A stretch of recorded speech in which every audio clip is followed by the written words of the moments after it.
Mode. Mode is the value that has highest number of occurrence in a data set. So students, unlike mean and median, mode can have both numeric and character data. As I'm telling you that even a number can become a modal value. For example, marks of maximum students are in the range of 80 to 90. So the modal value would be range 80 to 90. Or maybe the political party which got maximum votes is, let's say, BJP. So then in that case, BJP would be the modal value. So R does not have a standard inbuilt function to calculate mode. So we create a user function to calculate mode of a dataset in R. Basically, we apply your R function, R logics to calculate the dataset in R. This function takes the vector as input and gives the mode value as output. So mainly when we are using the mode function, there also we are passing the vector, because the data series which is passed in the mode function has to be of the same data type, or we can say homogeneous data type, and give the mode value as output. You can see we create the function and there we have the function and we are passing a value v inside it. The function is returning a value which is stored in a variable get mode. Now, curly bracket means that the function starts, and here we have a variable unique v equals to unique within brackets v, which means we are calling the unique function and we are trying to find out the unique values in how many unique values are there in the vector. So there we find the unique values. Now, in the unique v variable, we are passing which.max. Which.max is trying to find out the maximum value for that particular list. And you can see that there are mainly 4 functions which are called one inside the other, which is also called as nesting of functions. Nesting means one function called inside the another. So now we've closed the function, and let's see what we are doing in the next line. Then we create the vector with numbers. You can see over here that the function is calling a v variable, which you can see now. Now I calculate the mode using the user function. So the user function is what I call get mode, and within brackets I pass v. So in the within brackets I'm passing v, and now the result is stored in result. And you can see I print the result, so automatically I get the output on the screen, which is 2. Now students, you must be wondering that why 2 is the modal value. So if we introspect the data, the vector v, we see that 2 has occurred 4 times in the vector list, and that is why the modal value is 2. Now let's create the vector with characters. So now the vectors are with characters. Char v is the variable which is equal to the vector, and here I have the values o, it, d, it, it. So basically it is repeated 3 times. So ideally it should be the output. So let's see how we are trying to calculate the mode using the user function.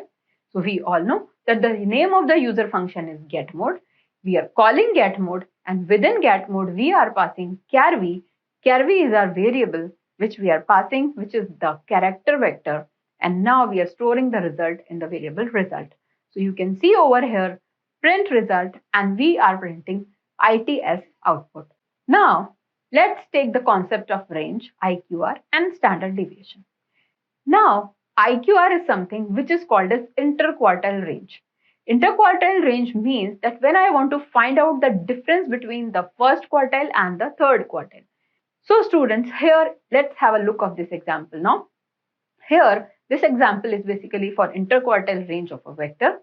The following code shows how to calculate the interquartile range of values in a vector. So here we have defined a vector. Vector again we have defined with the help of the C function, and we have passed the values. You can see the values over here that it is 4, 6, 6, 7, 8, 12, 15, 17, 20, 21, 21, 23, 24, 27 and 28. And now you can see that I calculate the interquartile range of values in vector. So I call the function IQR. Now this IQR is inbuilt function. You can see that I've called this inbuilt function of R, and within brackets I'm passing the variable X. So now I get the result 14.5. Now students, you must be wondering that how I've got this answer 14.5. Because you can see over here that if we divide the values into 4 halves, we find that somewhere 7 or 8 is our first quartile, or 21 or 23 is our third quartile. So basically, if we find the average of 6 and 7 and average of 21 and 23, and then we do the computation, we subtract the first quartile from the third quartile, we will definitely get 14.5. Now, let's take one more example of interquartile range of a vector. But here this time we are dealing with the missing values. So basically now the idea is that certain values are missing. So we define the vector with some missing values. We can see over here that the values are 4, 6, NA, 7, NA, NA, 15, 17, 20, 21, 21, 23, 24, 27 and 28. So you can see over here that the vector is automatically arranged in ascending order, but 3 values are missing. So what we will do? Very simple. We will drop the NA values by just attributing NA.rm equals to true. So I'm saying NA.rm is equals to true, which means my NA.rm is a true value. And I pass the vector x. And accordingly, I use the IQR function. So now my values are 4, 6, 7, 15, 17 and so on till 28. But 3 values are dropped. So now only the values minus the 3 values would be considered. And accordingly, the middle value, the first quartile and the third quartile will be calculated. And then finally, the interquartile range will be calculated. So basically, the idea over here is why I've given this example to you, because when we are having a lot of not available values in the data, and sometimes we have to still process the data. So in that case, I have to drop NA. It is very difficult to deal with that data. And in that case, I just drop NA and again I do the recomputation. And in such cases, I have to keep in mind that NA.rm has always to be true. Now, let's take one more example where I am using interquartile range of columns in a data frame. That is a data frame and interquartile range. So students, you can see here that I have defined the data frame. My data frame is having 4 columns, var1, var2, var3 and var4. So you can calculate interquartile range of var1 column now. You can have a look. IQR is the function. Within brackets, I call data frame with the dollar operator and I pull the variable var1, which means I'm pulling the column var1. So now when I'm writing IQR and within brackets data frame and pulling the variable var1, which means that I am only finding out the IQR of first column. So now if we introspect the data, the first quartile is 3 and the third quartile is 4. You can see very well that the first variable is having 1, 3, 3, 4, 5, where the middle value is 3, first quartile is 3 and the third quartile is 4. So 4 minus 3 is equal to 1 and the output becomes 1. You can see over here that the output becomes 1 and that is how we can calculate the interquartile range. Now let's talk about the central limit theorem. How to apply the central limit theorem in R? The central limit theorem states that the sampling distribution of a sample mean is approximately normal if the sample size is large enough, even if the population distribution is not normal. So basically, the central limit theorem states that the sampling distribution is normal if the size is large.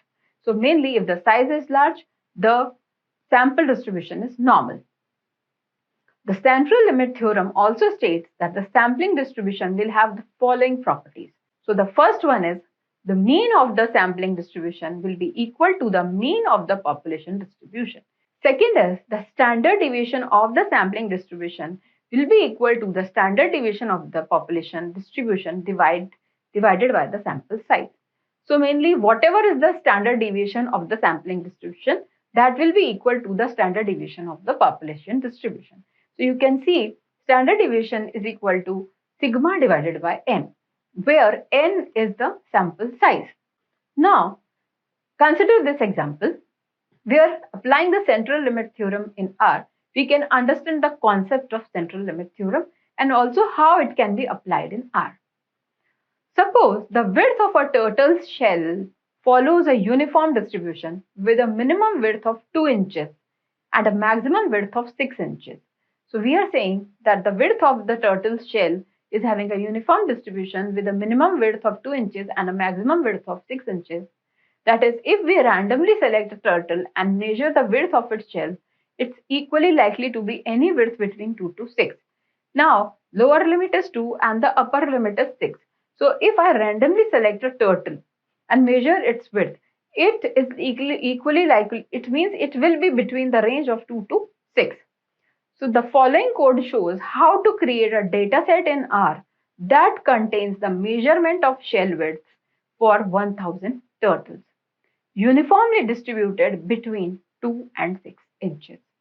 So I repeat that we are creating a code to create a data set in R that contains the measurement of shell widths for 1000 turtles between 2 to 6 inches width. Now, let's have a look of this code and understand what it is doing. Here we have the command set.seed0. We make this example reproducible. Then create a random variable with a sample size of 1000 that is uniformly distributed. So mainly data is equal to runif and in the brackets n equals to 1000 and maximum equals to 6. So you can see n is 1000, minimum is 2 and maximum is 6, and that we have created in the variable data. Now create the histogram to visualize the distribution of turtle shell width. So I'm creating a histogram with the help of the hist function. So you can see hist function is there. Within brackets, I write data, or I'm calling my data which I have created with the runif function. Data is my first parameter, comma, column is equal to steel blue and main equals to histogram of turtle shell width. So you can see over here, so COL is steel blue, which is basically the color and not column, and main is histogram of title, which is the title of the graph. So you can see over here that there is a frequency distribution that you can see, and it has been created with the help of the runif command.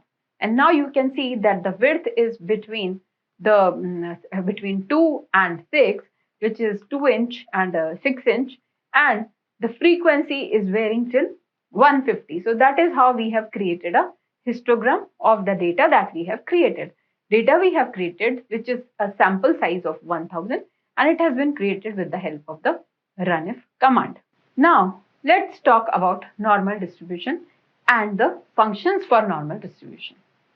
So mainly we all know that what is a normal distribution. A normal distribution is a distribution which is having a bell-shaped curve. Bell-shaped means that in the normal distribution, mean is equal to median is equal to mode, which means that the graph is neither positively skewed nor negatively skewed. We can say that a normal distribution is a distribution in which most of the data is gathered around the mean, which means that the data is like all the numbers are very close to each other. There are no outliers or there are very less outliers. Normal distribution has been considered the best distribution because it gives us a good sample to study the data. When the distribution is abnormal, it must be having some outliers or exceptional cases. For example, a distribution will be considered normal when all the students have scored marks between 90 to 95. But a distribution will be considered skewed or not normal when in the class 80% have scored the marks between 90 to 95 and 20% have scored marks between 20 to 30 because there are exceptional cases. So mainly normal distribution is a distribution where the data is around the mean and mean is equal to median is equal to mode.